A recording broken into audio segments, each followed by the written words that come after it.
Welcome to Luxembourg. Some people say this is the most boring country in all of Europe. But is it? In the next week we'll be traveling all across the Grand Duchy. We'll be traveling by train, by bus, by bike and even by kayak on the rivers. And we'll just see whether it's indeed as boring as some people say, or whether this country might have some surprises for us in store. So join me on this travel adventure, because I can promise that it will be fun. Luxembourg's reputation as one of Europe's most boring countries largely comes from its image as a nation of bureaucrats and well-to-do office clerks. After all, Luxembourg hosts the European Court of Justice, along with several other EU institutions. The small size of Luxembourg doesn't help either. Many tourists make only a brief visit to the capital and have little idea of what there is to see in the rest of the country. On our one-week trip through the country, we will venture out of Luxembourg City. After exploring the capital, we'll head to Vianden, which is home to a stunning medieval castle. We'll then follow the border with Germany to Echternach, a beautiful historic town with plenty to see and do in the surrounding area. One of these sites is the Mullerthal, a stunning natural area in a part of the country known as Little Switzerland. Finally, we head to Schengen, the winemaking town that gave birth to Europe's Schengen zone, before heading back to Luxembourg City. The country of Luxembourg is home to just under 700,000 people, with around 130,000 living in the capital, Luxembourg City. Compared to most other European capitals, Luxembourg City is certainly small in size, but it feels more bustling and cosmopolitan than its population might suggest. The city's shops, cafes and restaurants are all teeming with people. This is no surprise, as according to the International Monetary Fund, Luxembourg's GDP per capita is around $140,000, making it the richest country in Europe relative to its size. In the old town you can find the Palais Grand Ducal, the residence of the Grand Duke of Luxembourg. Luxembourg is a Grand Duchy with the Grand Duke as head of state, although real political power lies with the Prime Minister and his government. Before gaining independence in 1890, Luxembourg was part of the Kingdom of the Netherlands, and prior to that it was ruled by the French, the Habsburgs and the Spanish. On Place Guillaume II, you can still see a statue of Dutch King Willem II, a reminder of this historical connection.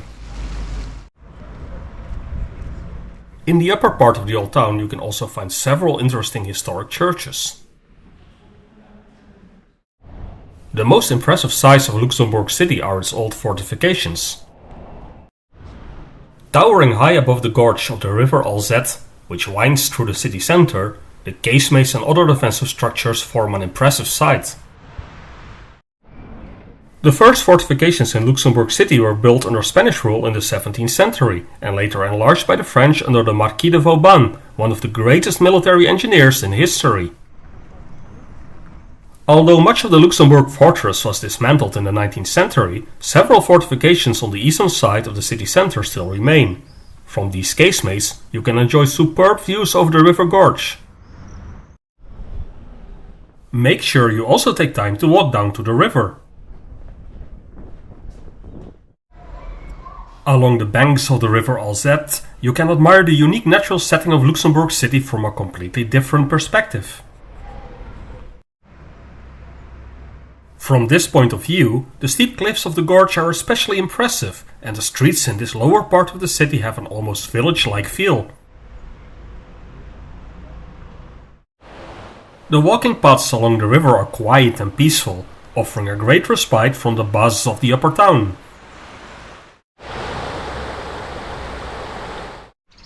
The only downside of coming here is that you have to climb back up.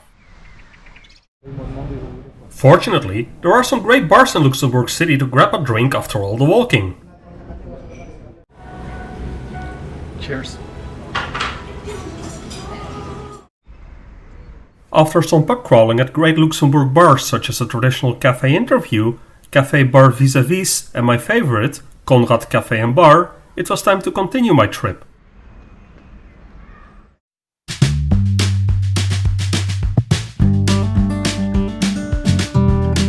To reach my next destination, I will travel by train on Luxembourg's small but good quality railway network.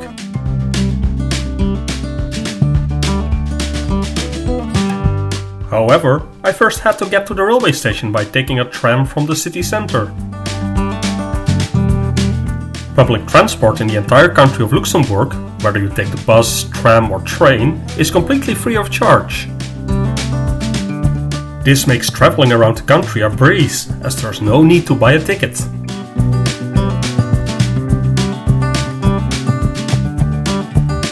From Luxembourg City's railway station, you can take trains to destinations all across the country, as well as international services to Paris, Metz, Brussels, Liège, Trier and Cologne.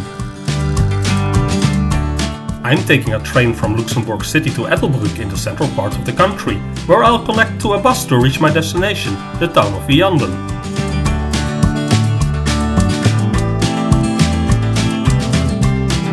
If you take a train north out of Luxembourg City, you'll be treated to some gorgeous views over the city as you cross some viaducts over the gorge of the River Our.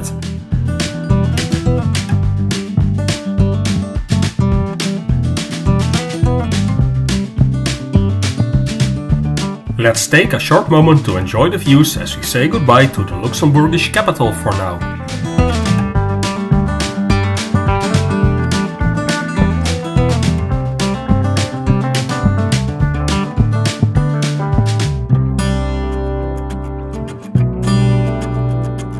The train ride north from Luxembourg City to Ettelbruck is a pleasant journey through the countryside. It takes about 1 hour and 20 minutes in total to get from Luxembourg City to Vianden by bus and train. And here we are, the small town of Vianden, home to just over 2,000 inhabitants.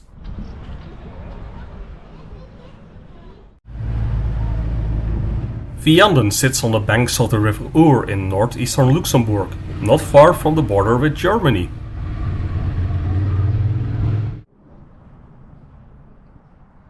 The main site here is a spectacular Vianden castle, perched high on a hill overlooking the town and the river valley. It costs €13 to visit Vianden castle, with reduced entry tickets available for students and children. No matter your age, exploring the rooms, corridors and battlements of Vianden castle is great fun. Vianden castle dates back to the 11th century and was home to the Counts of Vianden, with the House of Orange-Nassau owning the building from 1417 until the French Revolution. In the following centuries, Vianden castle fell into disrepair and at one point it resembled more of a ruin than a proper castle. The national government took over ownership in 1977 and started an extensive restoration project to bring the castle back to its former medieval glory. Walking through Vianden castle, you can admire historically decorated rooms, medieval weaponry, the old chapel, paintings and exhibits on the restoration process. From the ramparts, you have stunning views over Vianden and the Our River Valley.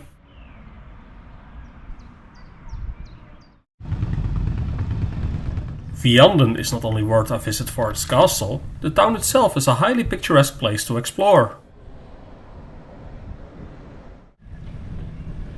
There are plenty of cafes and taverns in town, and there is even a chairlift that takes you up a nearby hill for panoramic views over the surrounding area.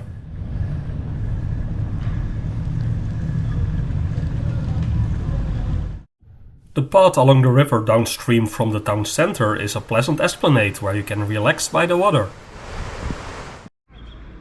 On a warm day, it's highly recommended to dip your toes in the river.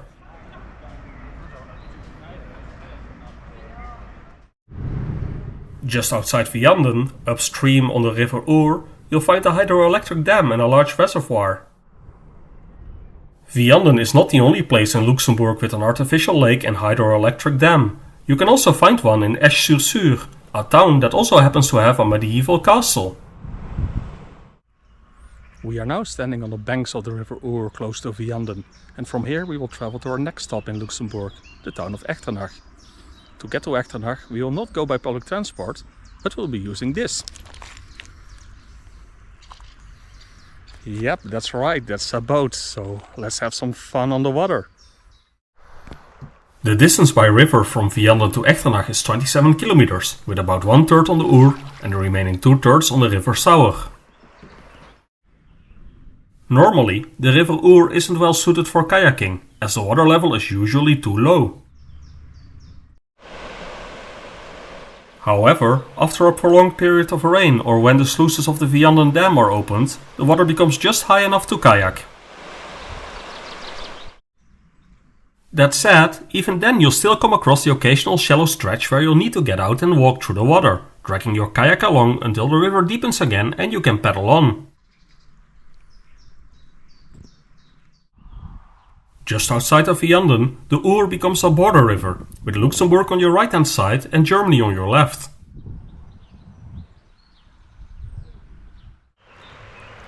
The old stone bridge at Wallendorf marks roughly the 1/3 point of today's kayaking journey.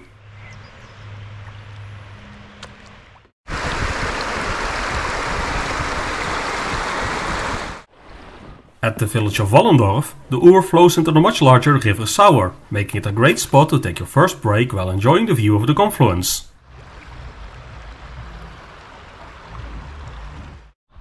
Luxembourg has 3 national languages, French, German and Luxembourgish, which is a Moselle-Franconian Germanic dialect.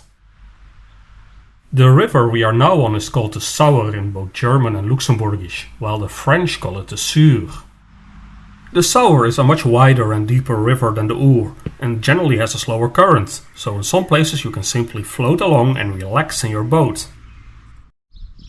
We are now floating underneath the new bridge at Wallendorf. On this spot in May 1940, the opening salvo of Val Gelb, Case Yellow, took place when the 1st Panzer Division invaded Luxembourg. Val Gelb was a Nazi military invasion of France and the Benelux countries, which were quickly overwhelmed by superior blitzkrieg tactics and an incompetently led French army. If you're interested in World War II history, be sure to visit the excellent Luxembourg National Museum of Military History in the nearby town of Diekirch.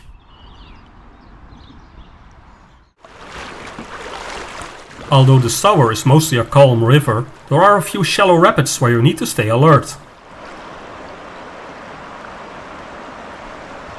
Just outside Wallendorf, there are 2 river rapids that are only passable by taking the path on the right, as the middle and left routes are blocked by boulders and small waterfalls.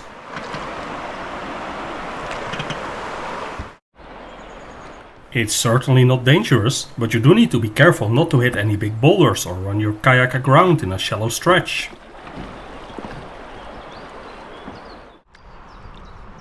After the rapids, there's a long, lazy stretch of river where you can relax again and enjoy the beautiful surroundings.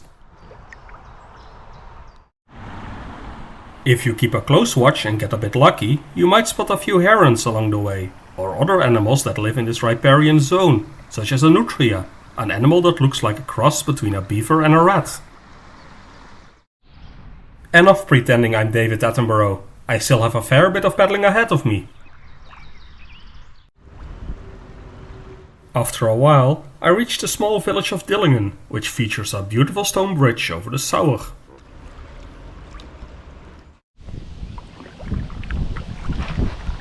Canoeing is a bit of a workout today.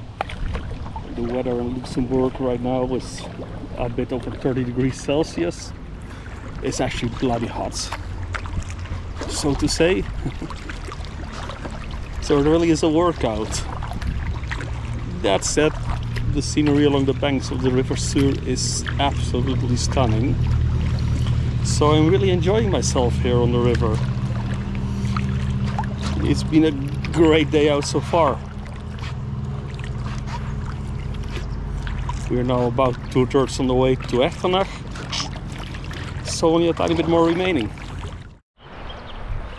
After paddling through tranquil stretches of river and the occasional rapid, I arrive in the town of Bollendorf, split between a German part on the left bank and a smaller Luxembourgish part on the right bank.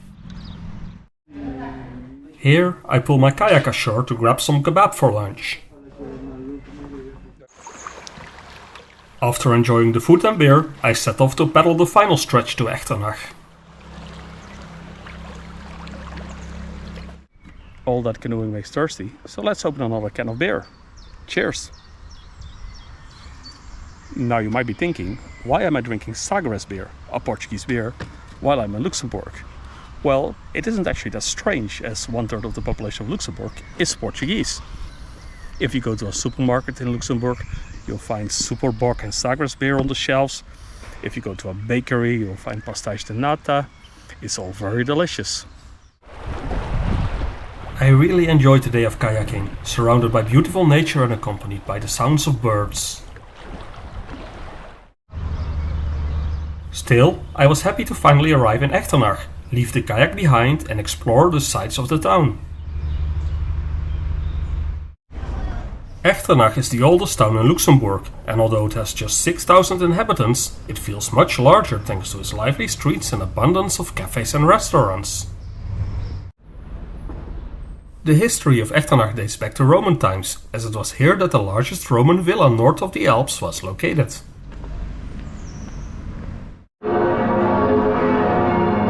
In the year 698, an English monk named Willibrord founded Echternach Abbey, and a town soon grew around it. Willibrord would later achieve great things in the Netherlands as well, becoming the first bishop of Utrecht and converting the Frisians to Christianity, and after his death he was canonized as a saint.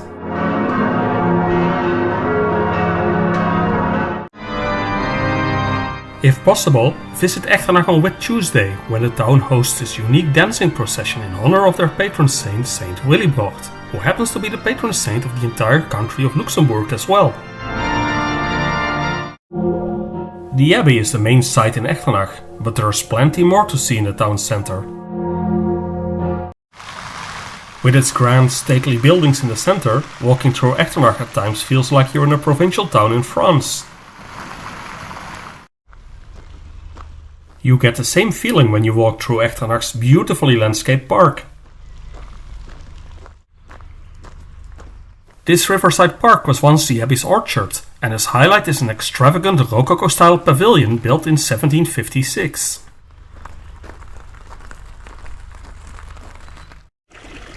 Although you can easily visit Echternach in a few hours, the town makes for a great base to explore the region. There is a lot to see in the immediate vicinity of Echternach.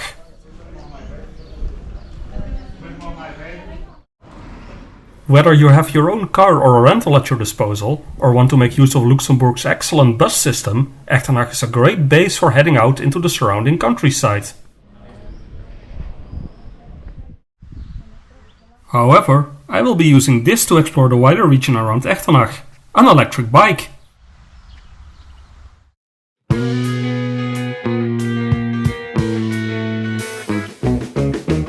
This part of Luxembourg is ideal for cycling, no matter your level of experience or fitness.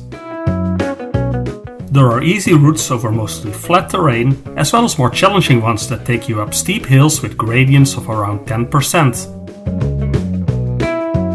One of the easiest routes to cycle is the dedicated cycling path along the banks of the River Sauer.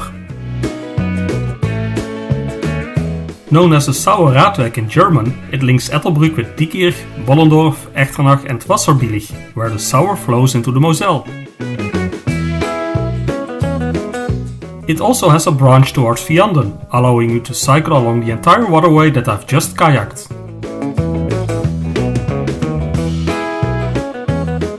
You don't have to stick to cycling paths, as it's perfectly safe to ride on many regular roads, with most Luxembourgish drivers well accustomed to sharing them safely with cyclists. One of the places I visited by bike was the pleasant hilltop town of Beaufort. Beaufort is best known for the ruins of its medieval castle, built in stages between 1050 and 1650. As you've probably gathered by now, Luxembourg has many spectacular castles. Besides the ones I've mentioned so far in this video, those in places like La Rochette, Clairvaux and Bourscheit are also worth a visit. On my biking trip, I mainly focused on exploring Luxembourg's lovely countryside and riding through random villages.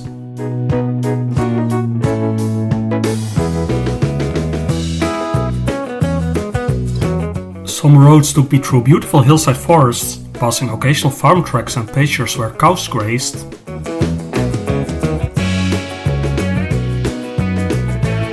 While roads high up the hills offered sweeping views over agricultural fields and the densely forested river valleys below. By bike, I also made my way to one of Luxembourg's top sites in an area known as Little Switzerland.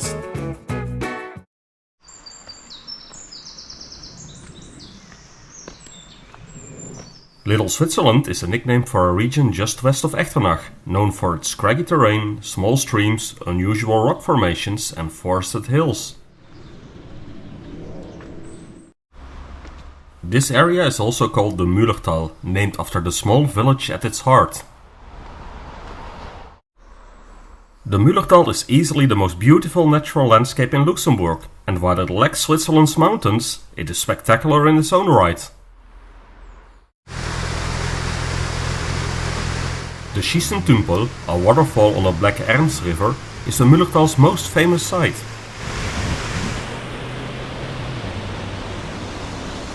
It can get crowded when a tour bus stops at a nearby car park, but if you're lucky enough to visit without large crowds, the Schießentümpel is truly a magical place.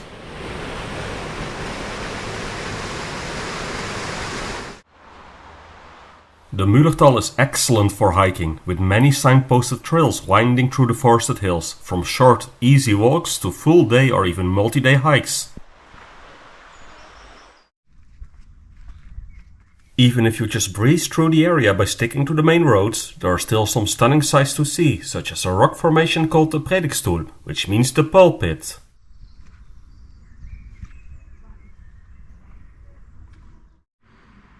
From the top of this rock formation, you can enjoy stunning views of the surrounding landscape. However, it is by hiking away from the main roads of the Mullerthal that you can truly appreciate its natural beauty.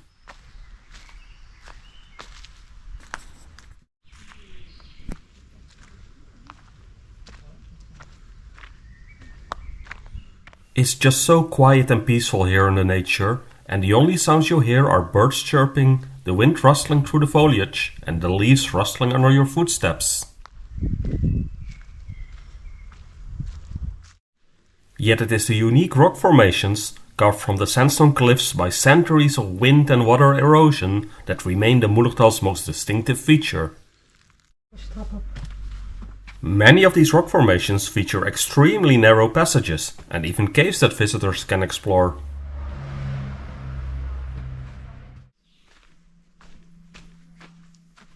It's this unusual topography that makes hiking through the Mullerthal so enjoyable, as you navigate gorges and scramble over boulders.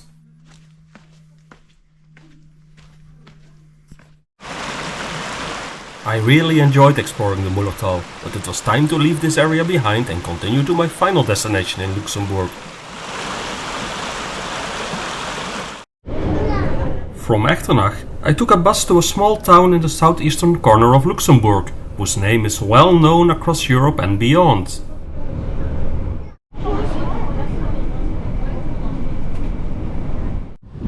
Welcome to Schengen, where I'm standing on the banks of the river Moselle.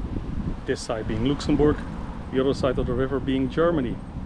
Schengen is of course famous as the place where the Schengen Agreement was signed, a treaty which abolished internal border controls within most of the European Union. But I've heard there's lots more to do in Schengen than just politics. They also make some great wine in Schengen, what I've heard, and I'm quite looking forward to taste a few glasses. So join me as we take a walk through Schengen. Let's start with the serious stuff before we begin drinking. The Schengen Agreement was originally signed on 14 June 1985 by the governments of West Germany, France, Luxembourg, Belgium and the Netherlands. They were later joined by most other European Union member states, and the treaty came into effect on 26 March 1995, now 30 years ago. Schengen was symbolically chosen as the place for the treaty signing because it is a border town, equally close to both Germany and France, the two EU superpowers. Currently, 29 European countries are formally part of the Schengen area. Of the 27 EU member states, 2 are not part of the Schengen area: Ireland, which has an opt-out, and Cyprus, which has not yet joined. Four non-EU countries, Switzerland, Norway, Iceland and Liechtenstein, also formally participate in Schengen, while the microstates of Andorra, Monaco, San Marino and Vatican City are de facto part of the Schengen area due to their open borders. The original Schengen Treaty was signed on the river cruise ship MS Princess Maria Strit, which is semi-permanently moored in the town.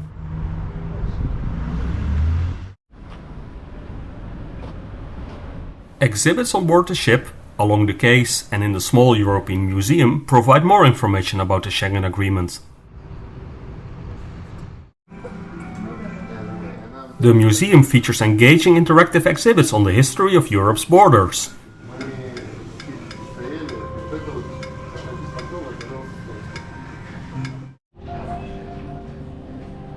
There is also a cool collection of items such as old passports and border guard hats and uniforms and, of course, a signed copy of the original Schengen Agreement.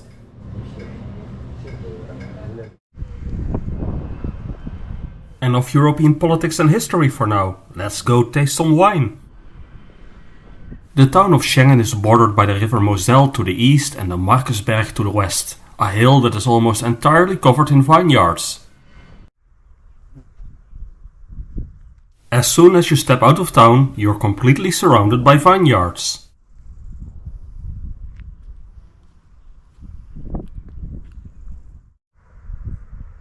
From the vineyards on the Markusberg, you get spectacular views down the hill over Schengen, the river Moselle, and the German and French countryside beyond. Several local wineries grow their grapes on the Markusberg. Schengen and the wider Moselle region are white wine country, with grape varieties such as Riesling and Pinot Gris thriving here. On the Markusberg, you can also find the recently renovated Markusturm, a medieval guard tower dedicated to Saint Mark, the patron saint of the local winemakers in Schengen. Just a stone's throw away from the tower, you'll find the modern building of Domaine Henri Rupert. Domaine Henri Rupert is one of Schengen's premium winemakers, with a popular shop and restaurant in the heart of the vineyards where visitors can also enjoy wine tastings. The setting is highly picturesque, with beautiful views to accompany your glass of wine. Of course, I sat down to enjoy a full tasting and some local cheeses myself.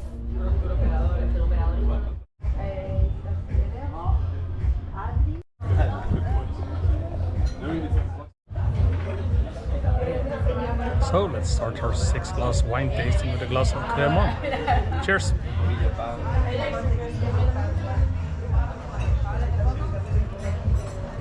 Very nice. Perfect. So we're on to our Riesling, the wine for which the Moselle wine region is famous.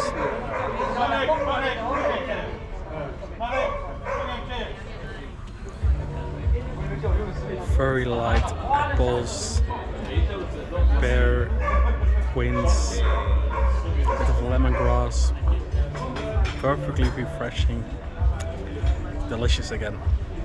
Cheers!